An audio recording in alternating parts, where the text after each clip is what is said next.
Alright, we're back. We need to eat and drink. We have no air other than the oxides. And we have the sun that's being up. And I haven't started making the electronics printer. So one of the things that you need to do is just go ahead and make some plastic sheets. Ideally, you just want to go on ahead and make 6. That'll cover your printers, which allows you to go on ahead and weld the electronics printer, cable it up, and do the same thing. Get it completely ready. Now, this is kind of the branching point. Like I said, I chose the electronics printer, and the reason for that would be because it can allow me to go on ahead and set some form of solar tracking so that I can have better power generation. Because as you can see, my battery is at 43%. That's already getting low. I have one battery right here that's kind of charging it up. And so this is kind of where things can get a little bit tricky for the whole branching situation. But I'm going to also go ahead and get a pipe bender out. If I had the... Oh wait, I do have the iron.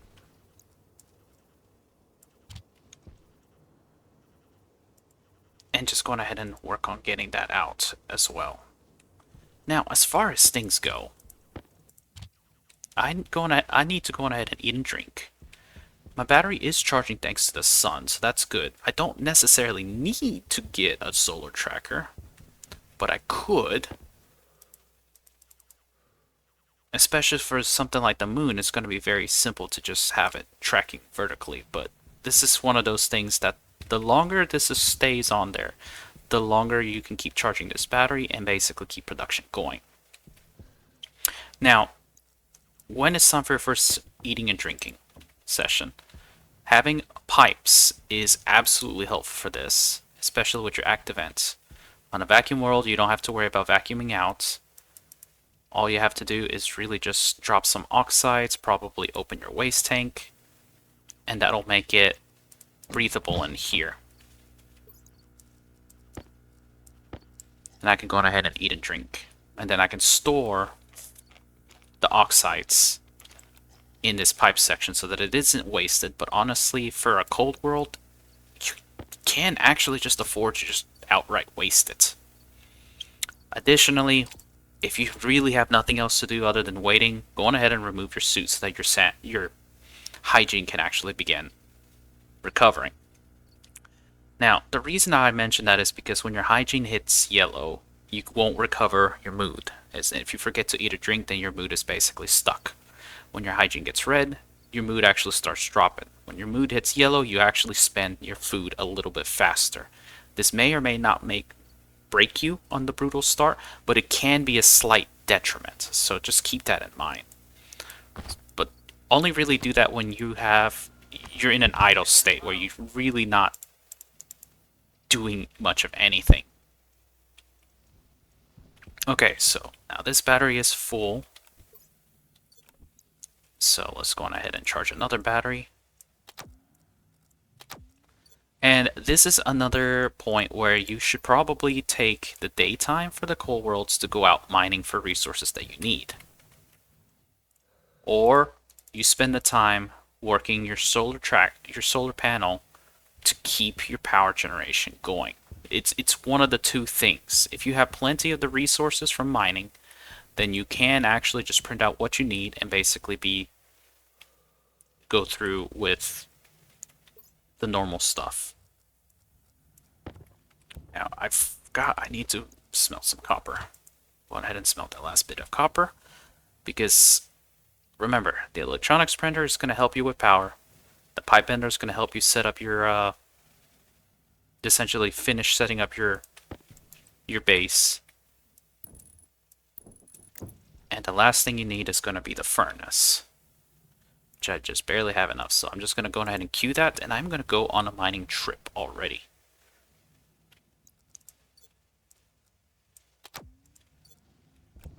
So on this mining trip, what I want to target is ideally either making steel We're getting more iron, copper, and coal.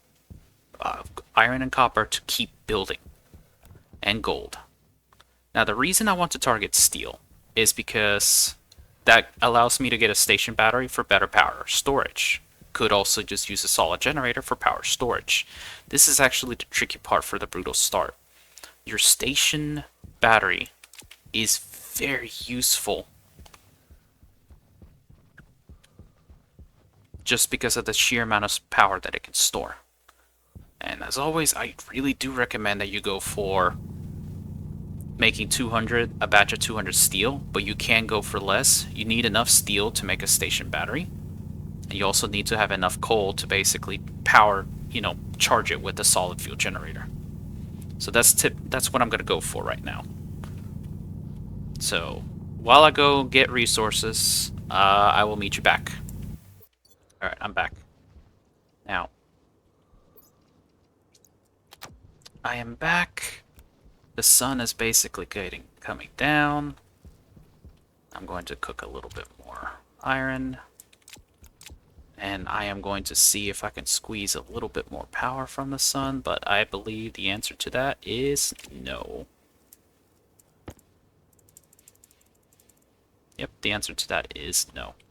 Alright, so now I'm at basically the point where I need to, one, finish up the pipe bender. Cables.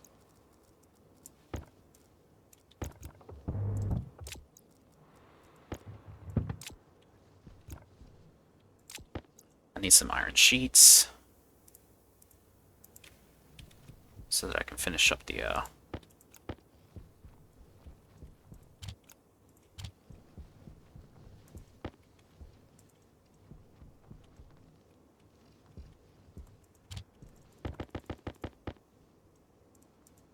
and I am going to go ahead and start the tool printer. Might as well just get every single printer. Now, usually what I end up doing is I just go ahead and remove my arc furnace completely at this point. For a cold world, I don't really need it. It's kind of just not going to be useful. And I do position my furnace in such a way that I have semi-easy access for that power connection to power and active vents. And then I go on ahead and get this. I go on ahead and get that. Now, remember that one of the key things about this is the fact that you need some volatiles, and I had some volatiles really close by, which I forgot to mine. There, got that. Now, definitely want to make the steel.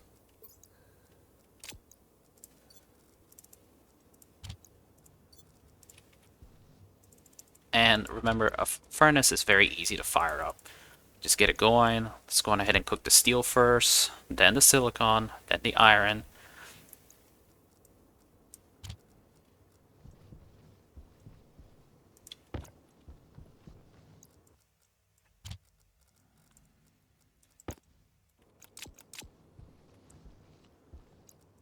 And the coal. That gets my 200 steel. It's gonna get cold, more than likely, so let's just fire it back up.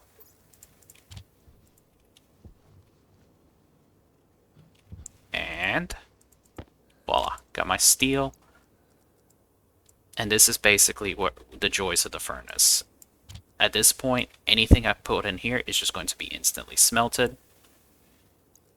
It's perfect for gold, it's perfect for iron, perfect for copper.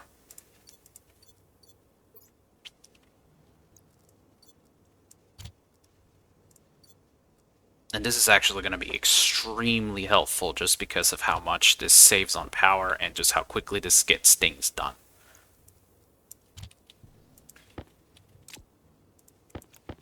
So let's go on ahead and get started with this. So the first thing I am going to make with this is I'm just going to go on ahead and make my station battery. Go ahead and get that started.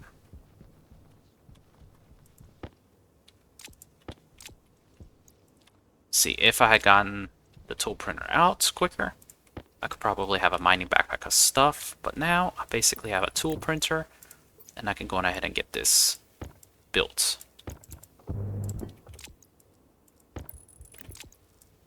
And quite honestly, once you're at the point where you have all your printers set up, now's a good time to just go on ahead and finish setting up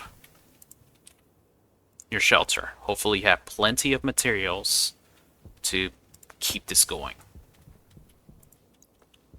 Remember, this battery is the big thing. So let's just go on ahead and get this.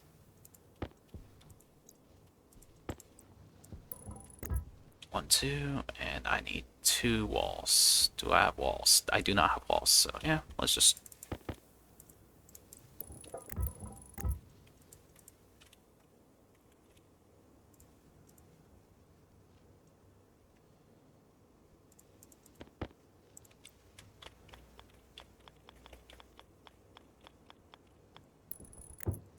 and walls. Let's just go ahead and start printing iron sheets because I'm going to need that for double welding these.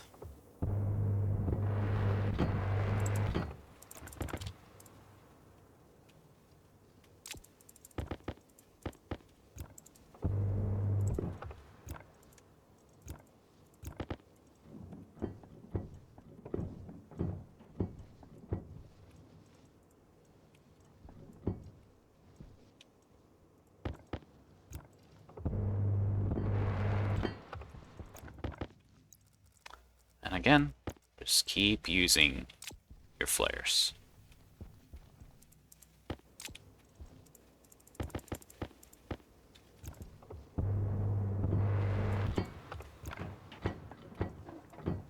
Add 2 more iron sheets.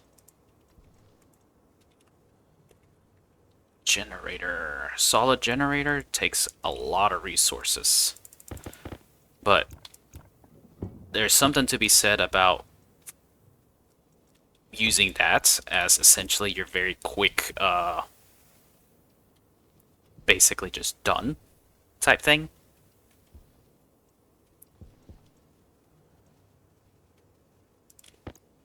Because the solid generator and coal provide so much power that it essentially gets your base completely, you solve your power dependency issues.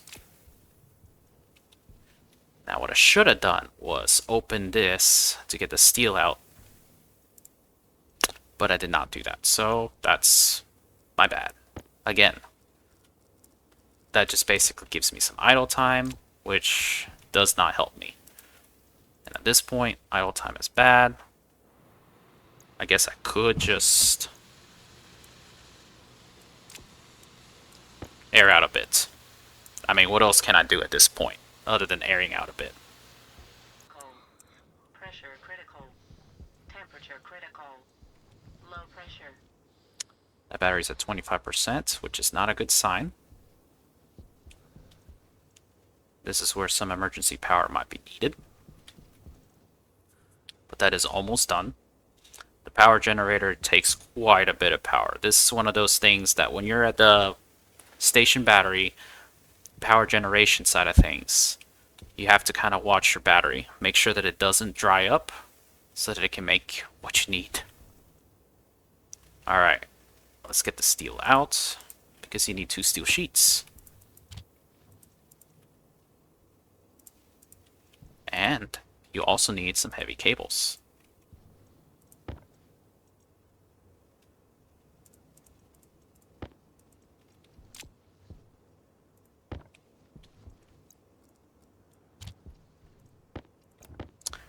So now let's just go ahead and get it set up. So now, this isn't too terrible of a thing to do. So let's get this out. Break this down. We're just going to use my light for now. I like to have my station battery up top. Go ahead and get it operational up top.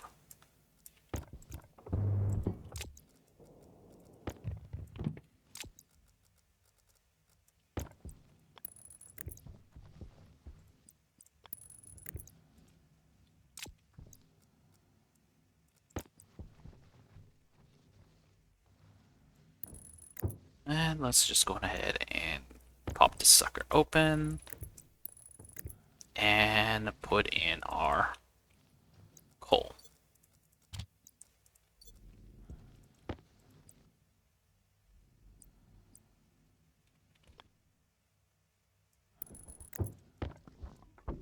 So I'm making some heavy Power low. cables that should allow me to connect the solar panel. And as you can tell, now that I got that going, I'm no longer in a critical need for power.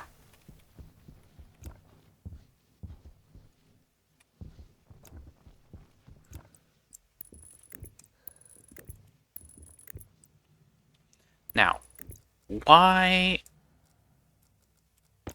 Probably a question you're wondering is, why go for solid generator power? The reason for that is typically that your coals and stuff, because right now they give 20 kilowatts of power, you have a significant surplus of power.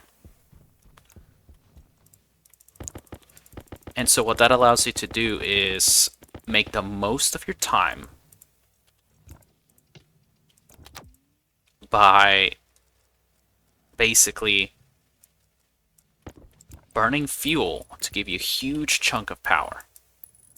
That saves you some resources from having to just spam solar or spam other resources. This allows you to kind of build up your base a bit or save on resources to do other useful things, such as getting your other printers out, getting your base squared away, and now I can actually build some base lights. Honestly, the lights are probably a very useful thing because it saves significantly on power costs. So let's just get some lights going. And quite honestly, once you get to this point, you have your station battery. You have a preliminary shelter. And honestly, I like to have a base light up here. What's a good way to put this light?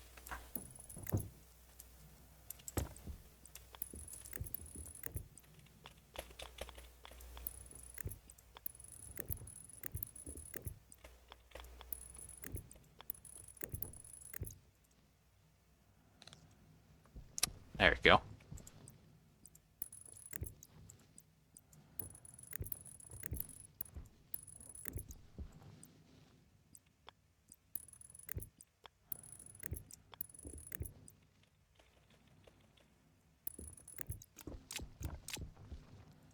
There we go. Now we have lights. We have lights, we have our printers, and stuff. This is basically the point where you're essentially set up. You can survive. When you get to this point where you have a station battery with some power, you don't necessarily have to have tracking. So you have your station battery with some power that you've fed. You have your furnace, and you have all 4 printers. Now you're at a good point. And as you can tell, I'm kind of running low on air. So now let's get the portable tank. So for the cold worlds, you essentially just need the portable tank. And I have just enough iron to do so. So we're just going to get the portable tank and a nitrogen filter, and that squares you away on power. Additionally, because we have that, we can make a tracking beacon. Some iron, some gold, some copper, which you should have plenty of.